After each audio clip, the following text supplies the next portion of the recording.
Pop cultural depictions of medieval or pseudo-medieval armies are extremely common in today's media.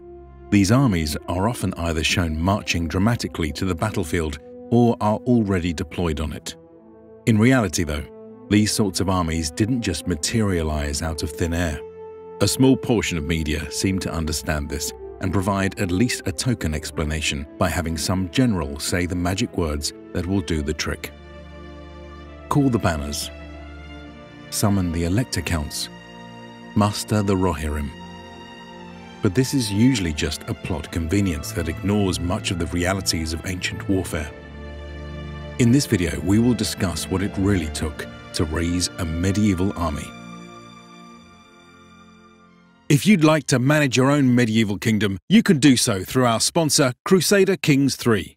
It's an incredible grand strategy game on the PC that lets you guide noble dynasties from realms across a massive historical map which stretches from Iceland to India and from the Arctic Circle to Central Africa. Engage in politics, diplomacy, trade, religion, espionage, and warfare as you reshape history. Knights, peasant revolts, pilgrimages, Viking raiders. Experience the drama and pageantry of the Middle Ages by clicking the link in the description below to get Crusader Kings 3. Before we begin, it must be stated that even our own in-depth video here will be filled with its own generalities and summarizations. This is a consequence of the fact that the medieval period in the popular imagination covers hundreds of years of history and an incredibly large geographical area. An army raised in Eastern Roman Empire in the 8th century would look and function very differently to a 15th century French royal army. Therefore, this video is not intended to provide a complete understanding of how all medieval armies were raised and organized, but rather to provide a simplified look at the dynamics and structural factors behind the assembly of a typical medieval army of Western Europe, which is the basis of most media depictions. So what is a typical medieval army? Well, we can start to get a sense of things by looking at larger macro trends in military history. In the preceding era, Europe had witnessed a gradual consolidation of power under the Romans, who eventually developed standing professional forces. These legions were numerous, well-equipped, and well-trained as a result of the vast pool of resources that could be leveraged to sustain them. But as the Roman Empire fell into decline, power once again began to fracture and revert to the local level. This meant that military forces reverted from large bodies of professional standing troops to smaller groups of warriors organized around an individual aristocrat's household or by local communities pooling their more limited resources to provide for their own defense. This structure of militaries lasted from the early medieval period to the late 15th and 16th centuries, when the more powerful Western European states developed the bureaucratic and financial apparatus necessary to raise and maintain larger professional standing forces. Thus, the typical medieval army at this time would usually number in the low thousands or even hundreds. This is in stark contrast to the massive forces from antiquity, where an estimated 100,000 soldiers participated in the famed Battle of Cannae, as opposed to the medieval Battle of Agincourt, which featured, at most, half that number. However, a more detailed discussion of this phenomenon will have to wait for another time. As for the composition of this typical medieval army, you would expect a core force made up of the armed household and retinue of the social elite.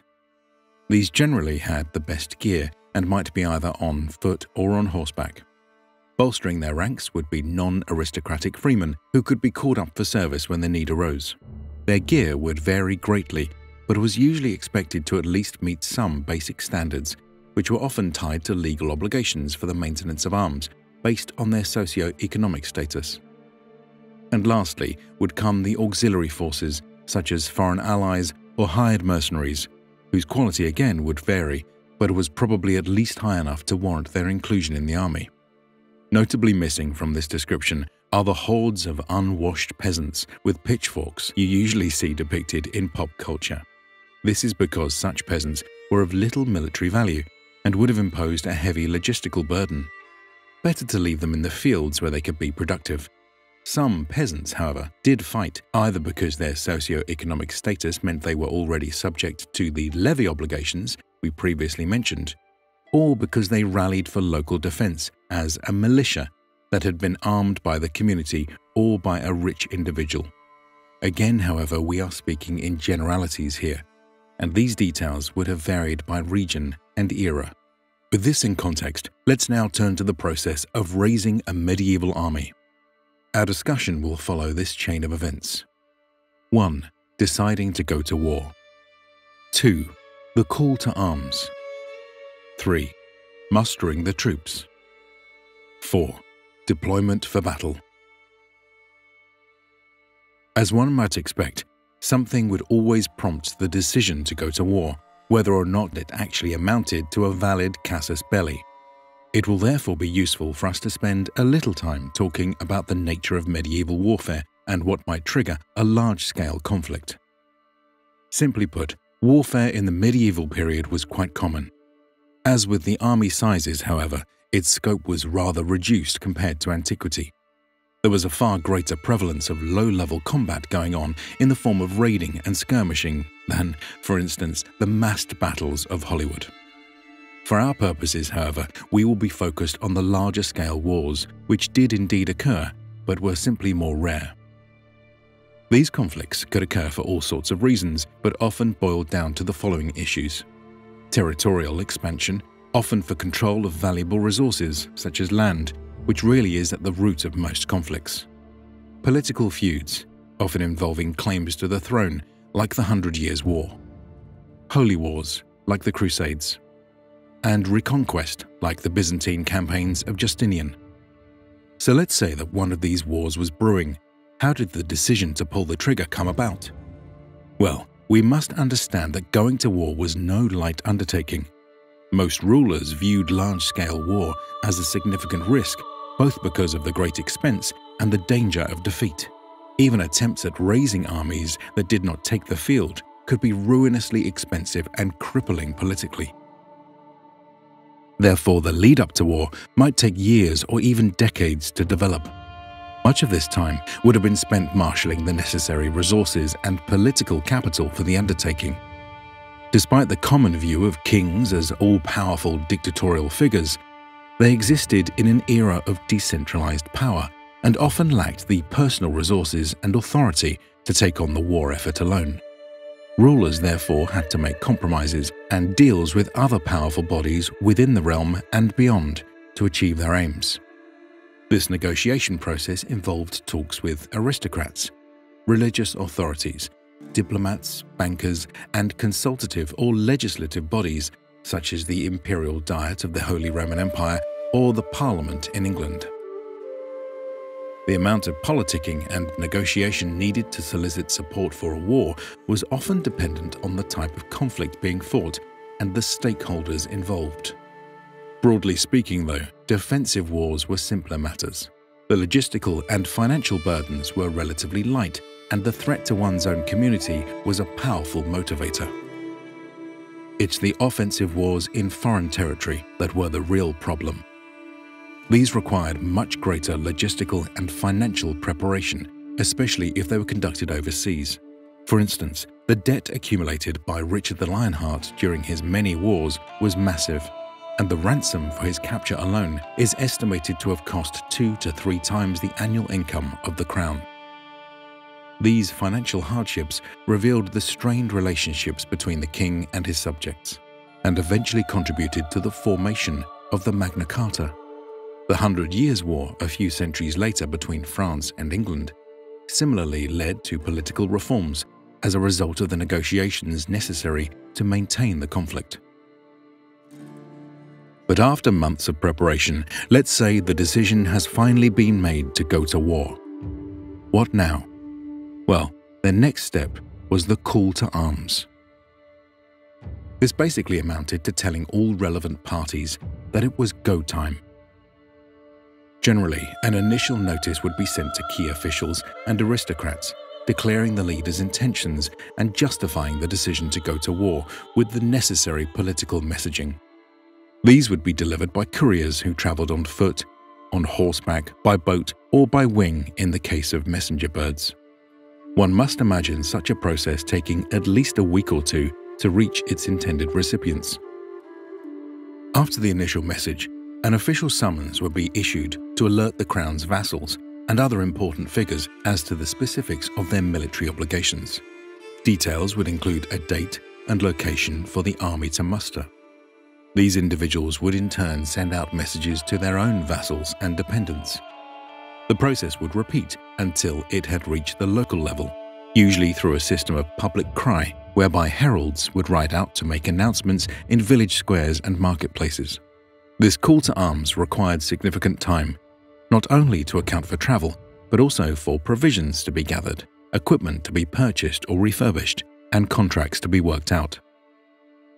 For example, when William the Conqueror issued a call to arms in 1072 for the purposes of launching a campaign into Scotland, he gave his men 8 weeks to assemble.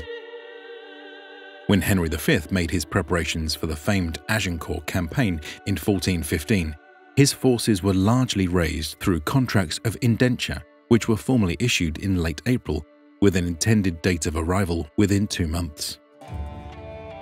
Now that the word was out amongst the general public, let's move on to talk about the response to the call to arms. The mustering of the troops would have varied greatly by region and time period. However, we can provide some idea of what this looked like by applying this process to the typical medieval army we mentioned previously. Of these, the quickest and most reliable to muster would be the retinue of the social elite, and were already close at hand when the call to arms came in. Such troops were generally well-equipped and trained forces of heavy cavalry, infantry, and archers, and thus constituted an important part of a medieval army. A king's personal retinue might number in the hundreds or even thousands of soldiers, while lesser nobles further down the hierarchy might only be able to call on a handful of men. Retinues became increasingly professionalized over the course of the Middle Ages and would often be supplemented in times of war by subcontracting with smaller companies of professional soldiers. In England, these arrangements would be called contracts of indenture and would eventually be issued for the whole army in the late medieval period. The next major group to muster would be the non-aristocratic freemen, who assembled as part of a levy or militia unit. These were quite common institutions, especially in urban population centers. Most regions and cities across Europe had some form of obligated military service for freemen, and even required them to possess weaponry suitable for their level of income. However, these obligations were not intended as a general draft for military service in offensive field armies, but rather as a tool for local defense and peacekeeping. In 14th century France, for example, when the king made his call to arms in the face of an English invasion, towns had to make a payment in money or bodies proportional to their wealth and size. A well-off community, for instance, might have to supply 1 soldier for each 100 hearths, while a poorer village only supplied 1 soldier for each 200 hearths. Rulers, such as Edward I of England, sometimes attempted to expand these obligations into a larger form of military service that would provide infantry for field armies, but these groups were typically smaller. Finding troops eligible to serve in them was often difficult, as the most capable soldiers had already found other employment. The last major group to mention in our muster are the auxiliary forces. These might have been made up of hired professional forces, mercenaries, and foreign allies. The line between these groups can be hard to define, given the many forms of military service in the medieval period. Generally, though, these types of soldiers might be acquired as part of political treaties and alliances, or might be hired from groups of free companies, as was the case in 14th century Italy. Such forces could be quite efficient in mustering, given the incentives of paid service, but there might be a substantial lag time for negotiation and transport. Throughout the mustering period, one can therefore expect all kinds of activity taking place. Small groups would assemble on the local level and proceed towards the main rally point, gathering into larger groups along the way for the sake of organization, discipline, and mutual protection. Once at the muster point, the commanders of a force would have to present themselves to a royal official to be officially counted and assigned a position in the army. This was an important process, as there was really no way of knowing exactly how many people would show up. Once registered at the muster, soldiers would camp along with the larger host and wait for the assembly of forces to finish. Due to the amalgamated nature of medieval armies, rulers attempted to maintain discipline by issuing ordinances that prohibited insults, brawling, and other conflicts that could disrupt the cohesion of the army. This encampment would usually be located near a port or a border territory for easier movement once the army was finally on the march. How the army moved to the area where they would fight was dependent on geography.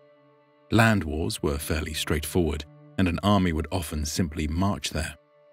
Wars overseas were more complicated and required the use of naval transports, as might be the case for an English expedition to the continent or armies going on crusade to the Holy Land. However, medieval states did not maintain large, purpose-built navies, and they would have to either impress merchant ships for military purposes or pay significant expenses to hire ships for transporting the army. The logistic requirements of an army were enormous, not only from the army itself, but also from the large number of support personnel, camp followers, and animals that accompanied medieval armies. War horses, pack animals, and livestock brought for food all required enormous quantities of forage themselves. The efforts of medieval commanders to meet this logistical demand by requisitioning supplies and transport under royal authority often proved politically unpopular. When embarking or in friendly territory, medieval armies did their best to remain together and retain a sense of organization. On campaign in enemy territories, medieval armies tended to spread out to scout, forage, and raid. Small units as large as 200 or 300 would break off from the main army to gather supplies and loot villages. These raiding and foraging actions were extremely brutal for local civilians caught in the path of marching armies, even when some rulers attempted to limit the damage that their armies inflicted for political purposes. When the army was approaching its main target or a large enemy force, it would once again reconsolidate and prepare for battle. However, discussions of this stage of medieval warfare will have to wait for another time. We hope you've appreciated this in-depth look at how to raise a medieval army. Stay tuned for more exciting videos on ancient warfare. But you can continue the fight with Crusader Kings 3. The grand strategy game puts you in charge of raising a medieval army. Summon the royal levy, recruit powerful knights, hire mercenaries and unleash them on your foes with raids and all-out wars. Check it out by using the link in the description below. A huge thanks is owed to our supporters on Patreon and the many talented researchers, writers, and artists who made this video possible. Be sure to like and subscribe for more history and check out the rest of our content.